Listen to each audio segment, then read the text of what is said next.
Bismillahirrahmanirrahim. Assalamu alaikum dear students.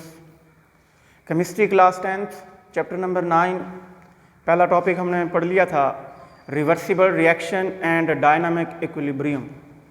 उसी का second portion है, पहले टॉपिक का ही रिवर्सिबल रिएक्शन से रिलेटेड है। डायनामिक इक्विलिब्रियम को आज हमने पढ़ना है। अब सबसे पहले हम एक एग्जाम्पल ले रहे हैं रिवर्सिबल रिएक्शन की। ज़रा इस एग्जाम्पल को तवज्जो के साथ समझिएगा, इस पर फोकस कीजिएगा, आप लोगों को ये सारा टॉपिक समझ आ जाएगा। एक रिएक्शन है हमारे पास। सबसे पहले हम क्या करते हैं, दो फ्लास्क्स लेते हैं और ये फ्लास्क्स जो हैं ओपनड हैं। ये फ्लास्क्स क्या हैं, ओपनड हैं, मतलब ओपन सिस्टम में हम एक रिएक्शन जो है वो करवा रहे हैं। अब रिएक्शन किसके दरमियान है? कैल्शियम कार्बोनेट का रिएक्शन है। किसका रिएक्शन है? कैल्शियम कार्बोनेट का। जैसा कि आप लोग जानते हैं कि calcium oxide plus carbon dioxide, इनका एक कॉम्बिनेशन रिएक्शन है जिसके नतीजे में क्या बनता है? Limestone calcium carbonate. क्या बनता है जी?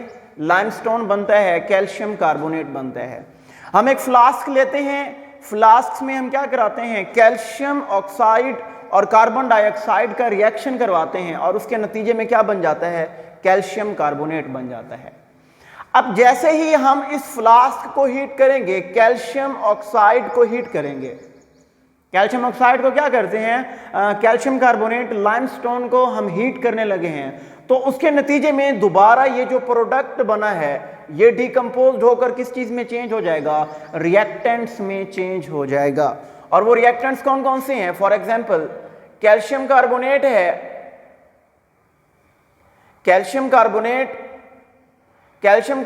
को हीट किया, जब हीट करेंगे तो डिकम्पोजिशन होगी, प्रोडक्ट दोबारा किस चीज में चेंज हो जाएगा? रिएक्टेंट में चेंज हो जाएगा। कौन कौन से रिएक्टेंट्स हैं? Calcium oxide and carbon dioxide. अब जैसा कि आप लोगों को पता है कि सिस्टम क्या है? ओपन सिस्टम है। कौन सा सिस्टम है? ओपन सिस्टम है। इसमें क्या होता है कि हमारे पास, हमें पता है कैल्शियम कार्बोनेट सॉलिड स्टेट में है, ये यहां से बाहर एस्केप नहीं हो सकता। कैल्शियम ऑक्साइड भी कौन सी स्टेट है? सॉलिड स्टेट है, यहां से एस्केप नहीं हो सकता। कार्बन डाइऑक्साइड एक गैसियस स्टेट है और गैसियस स्टेट इस लिक्विड में, इस सॉल्यूशन में बबल्स बनाकर क्या होगी? यहां से बाहर एस्केप हो जाएगी। और अब पीछे क्या बचा? कैल्शियम ऑक्साइड बचा। पीछे सिर्फ क्या रह गया? कैल्शियम ऑक्साइड रह गया। ये कैल्शियम ऑक्साइड अब दोबारा कैल्शियम कार्बोनेट में तो चेंज नहीं हो सकता ना, क्योंकि कार्बन डाइऑक्साइड ओपन सिस्टम से बाहर एस्केप हो गई है, खारिज हो गई है, तो कैल्शियम ऑक्साइड बचा जो दोबारा कैल्शियम कार्बोनेट में नहीं कन्वर्ट हो सकता। तो ये जो कंडीशन है, ये कौन सी कंडीशन है? इरिवर्सिबल है। कौन सी कंडीशन है? इरिवर्सिबल कंडीशन है। यहां पर सिर्फ कौन सा रिएक्शन होगा? डिकम्पोजिशन रिएक्शन होगा। कौन सा रिएक्शन होगा?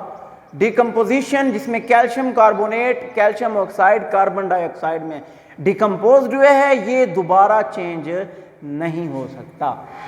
इसके बरअक्स हम एक क्लोज्ड सिस्टम को देखते हैं। अब क्लोज्ड सिस्टम क्या होता है? ऐसा सिस्टम जिसमें ना ही कोई चीज हम एंटर करा सकें, ना ही अंदर से कोई रिएक्शन मिक्सचर जो है वो लीव कर सके, वो एस्केप हो सके, वहां से खारिज हो सके। तो इन्हीं फ्लास्क को हम क्या करते हैं?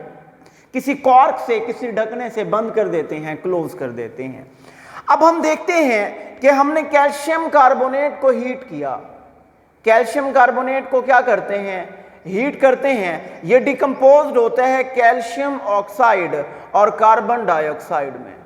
कैल्शियम कार्बोनेट को हीट किया जो कि डिकम्पोज्ड हुआ कैल्शियम ऑक्साइड और कार्बन डाइऑक्साइड में। अब क्योंकि सिस्टम क्लोज्ड है, अब कार्बन डाइऑक्साइड बाहर खारिज नहीं हो सकती, कार्बन डाइऑक्साइड बाहर खारिज नहीं होगी। अब ये कैल्शियम कार्बन डाइऑक्साइड दोबारा कैल्शियम ऑक्साइड के साथ रिएक्ट करके दोबारा ये कॉम्बिनेशन रिएक्शन होगा और क्या बन जाएगा? कैल्शियम कार्बोनेट बन जाएगा। तो ये डिकम्पोजिशन, ये कैल्शियम कार्बोनेट की डिकम्पोजिशन कैल्शियम ऑक्साइड और कार्बन डाइऑक्साइड की कॉम्बिनेशन, ये डिकम्पोजिशन और कॉम्बिनेशन यानी फॉरवर्ड एंड रिवर्स रिएक्शन जो है कंटिन्यू होते रहेंगे और आखिरकार एक कंडीशन, एक स्टेट अचीव होगी। उस स्टेट को हम क्या बोलेंगे? केमिकल इक्विलिब्रियम स्टेट बोलेंगे। क्या होता है केमिकल इक्विलिब्रियम स्टेट में? कि पहले डिकम्पोजिशन हुई जो कि फॉरवर्ड रिएक्शन है, कैल्शियम कार्बोनेट डिकम्पोज्ड हुआ। कौन सा रिएक्शन है? फॉरवर्ड रिएक्शन है। किस चीज में? कैल्शियम ऑक्साइड और कार्बन डाइऑक्साइड में। अब कैल्शियम ऑक्साइड कार्बन डाइऑक्साइड दोबारा कंबाइंड हुए हैं, कॉम्बिनेशन रिएक्शन है। किस चीज में चेंज हुए हैं? कैल्शियम कार्बोनेट में। कौन सा रिएक्शन है? रिवर्स रिएक्शन है।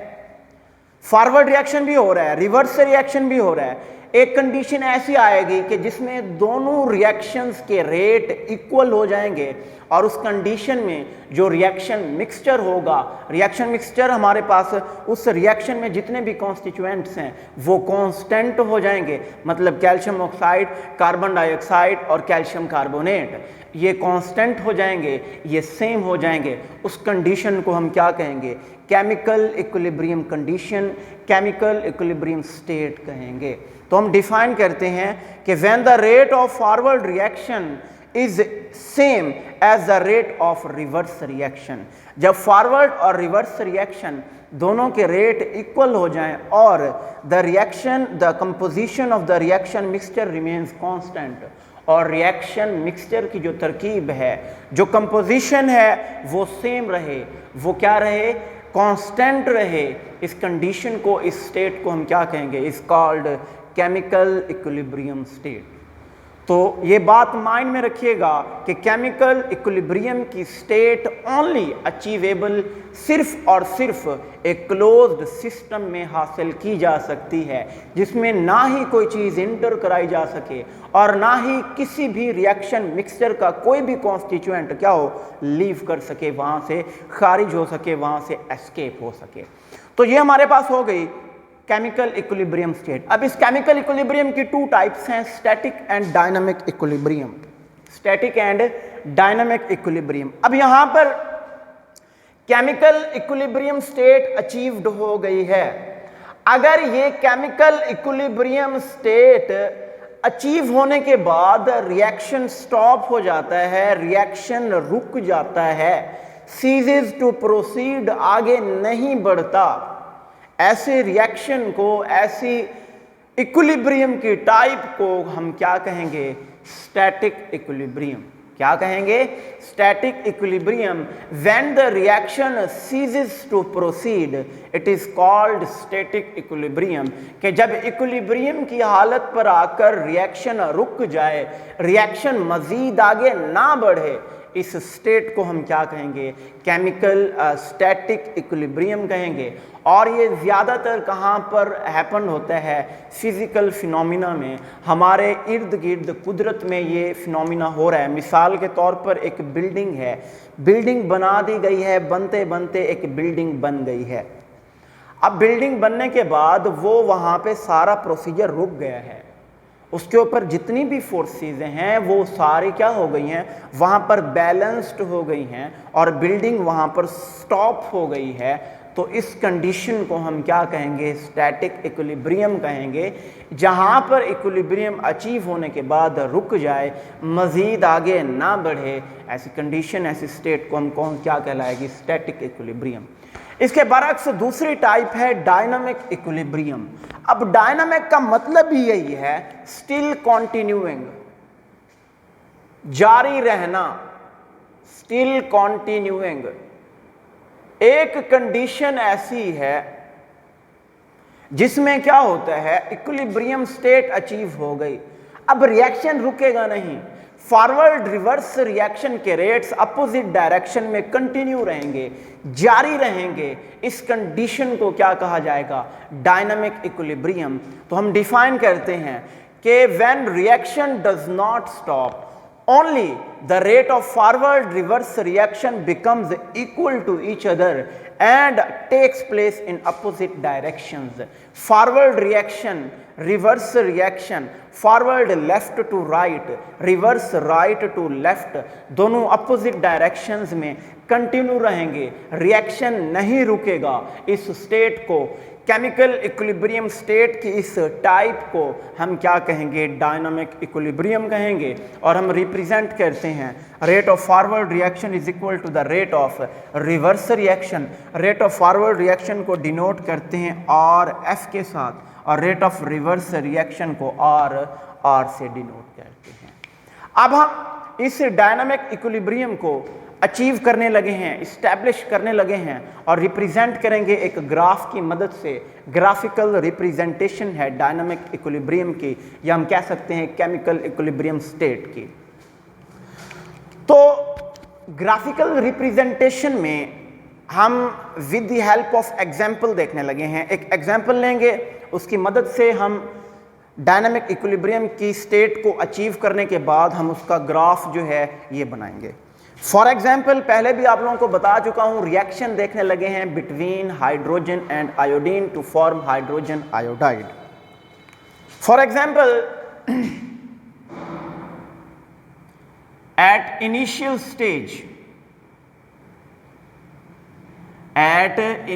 स्टेज, या हम कह सकते हैं at the beginning of reaction, reaction के शुरू में, रिएक्शन की इब्तदा में, रिएक्शन की आगाज में, जब क्या होता है कि रिएक्टेंट्स की कंसंट्रेशन काफ़ी हाई होती है, रिएक्टेंट्स की कंसंट्रेशन काफ़ी हाई है, जबकि प्रोडक्ट्स की कंसंट्रेशन नेग्लिजिबल है, प्रोडक्ट्स ना होने के बराबर हैं।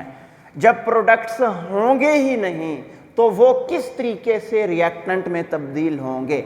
मतलब ये हुआ कि रिएक्शन के शुरू में रिएक्टेंट्स ही रिएक्टेंट्स हैं जो कि प्रोडक्ट में चेंज होते रहेंगे, और यहाँ पर रेट ऑफ फॉरवर्ड रिएक्शन काफ़ी हाई होगा और रेट ऑफ रिवर्स रिएक्शन, क्यों?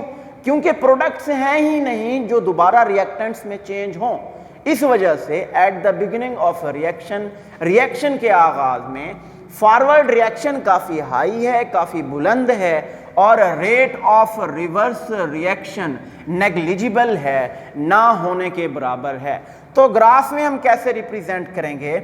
ये हमारे पास है रिएक्शन रेट वाई एक्सिस पर, एक्स एक्सिस पर टाइम है, तो इनिशियल स्टेज यहाँ पर मौजूद है। यहाँ पर रेट ऑफ फॉरवर्ड रिएक्शन काफ़ी हाई है, rate of reverse reaction negligible है, ना होने के बराबर है, rate of forward reaction peak पर है, रेट ऑफ रिवर्स रिएक्शन 0 है। वजह क्या है?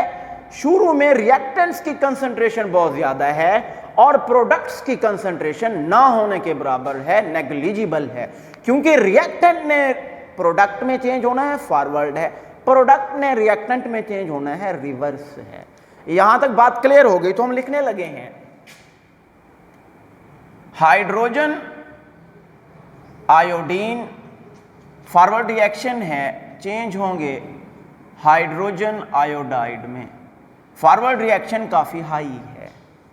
एक बात माइंड में रखिएगा, पहले भी आप लोगों को मैंने बताया था कि अगर फॉरवर्ड है, हाइड्रोजन आयोडीन कंबाइन हो रहे हैं, कॉम्बिनेशन है, यहां पर भी हीट रिक्वायर्ड होगी, डिकम्पोजिशन है, यहां पर भी रिक्वायर्ड होगी। अब ये सवाल माइंड में आता है, हम लोग पढ़ते हैं कि कॉम्बिनेशन क्या होता है? एक्सोथर्मिक होता है, ना कि एंडोथर्मिक।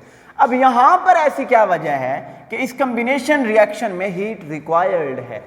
इसकी रीजन ये है कि आयोडीन रूम टेम्परेचर पर नॉन रिएक्टिव होता है। आयोडीन ने हाइड्रोजन के साथ रिएक्ट करना है, इसके लिए एनर्जी रिक्वायर्ड है, रूम टेम्परेचर पर नॉन रिएक्टिव है। इस वजह से इसके फॉरवर्ड रिएक्शन में, यानी इसके कॉम्बिनेशन रिएक्शन में भी हीट प्रोवाइड करनी होती है। यहां तक बात क्लियर हो गई? तो माइंड में रखिएगा, हाइड्रोजन आयोडीन जब हाइड्रोजन आयोडाइड बनाएगा, यहां पर हीट भी रिक्वायर्ड होगी। क्यों? क्योंकि आयोडीन रूम टेम्परेचर पर नॉन रिएक्टिव है। अब जब ये रिएक्टेंट्स चेंज होते रहेंगे, फॉर एग्जांपल रिएक्टेंट्स की इनिशियली कंसंट्रेशन थी 6 मोल्स, मैं लेट के तौर पर फर्ज कर रहे हैं, और प्रोडक्ट की कंसंट्रेशन 0 थी। अब जैसे जैसे टाइम गुजरता जाएगा रिएक्टेंट्स कम होते जाएंगे और प्रोडक्ट्स क्या होते जाएंगे, बढ़ते जाएंगे। बात समझ आ रही है? मतलब ये हुआ कि फॉरवर्ड का रेट कम होता जाएगा, रिवर्स का बढ़ता जाएगा। और एक कंडीशन ऐसी आएगी जब दोनों साइडों पर फॉरवर्ड और रिवर्स रिएक्शन के रेट बराबर, रिएक्टेंट्स प्रोडक्ट्स की हमारे पास अमाउंट्स या कंसंट्रेशंस इक्वल, रिएक्शन कंपोजिशन जो होगा, कंपोजिशन जो होगी रिएक्शन मिक्सचर की कांस्टेंट, और उस कंडीशन को हम क्या कहेंगे, डायनामिक इक्विलिब्रियम कहेंगे। तो फॉरवर्ड रिवर्स रिएक्शन क्या होगा, यहां पे लिखने लगा हूं,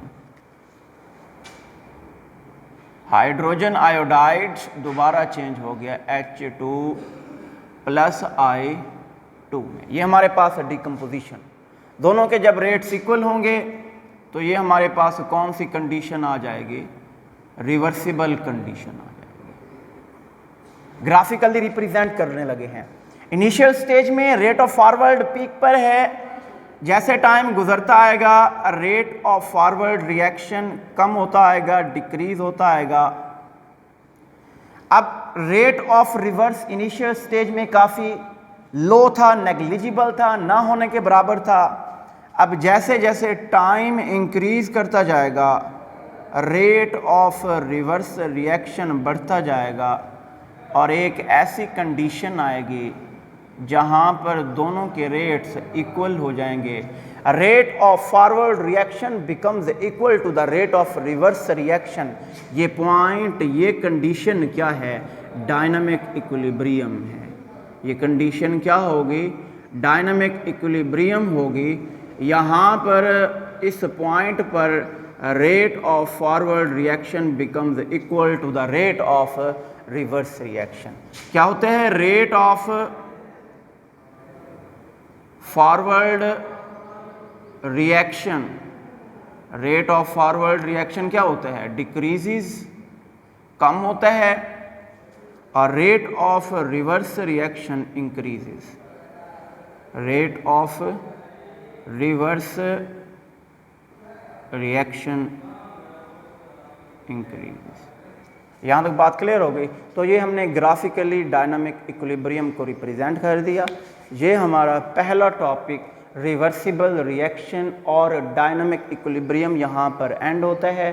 ग्राफिकल रिप्रेजेंटेशन शॉर्ट के हवाले से भी, बाज़ औक़ात लॉन्ग में भी आ जाती है, बहुत इंपॉर्टेंट है।